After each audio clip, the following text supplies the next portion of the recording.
ত্রিপুরা উপজাতি স্বশাসিত জেলা পরিষদে বিপর্যয় ব্যবস্থাপনা এবং পুনর্বাসনের জন্য পৃথক দপ্তরের দাবি জানানো হয়েছে ১৬তম অর্থ কমিশনের কাছে।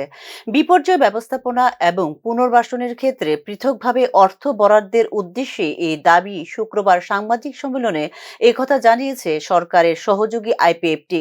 একই সাথে পঞ্চায়েত দপ্তরে পর্যাপ্ত সংখ্যক কর্মী নিয়োগের দাবিও জানিয়েছে আইপিএফটি।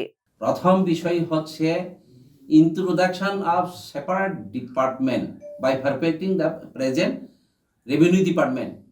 সেখান থেকে আপনাকে ডিসাস্টার ম্যানেজমেন্ট এই রিহেবিলিটেশনকে আলাদা একটা দপ্তর করে নিতে হবে এবং এটাকেই 125 অ্যামেন্ডমেন্ট বিল টিটিসির জন্য যেটা হয়েছে সেইটা করে এডিসিকে এটা এনাকমেন্ট করে দেওয়া, হস্তান্তর করা।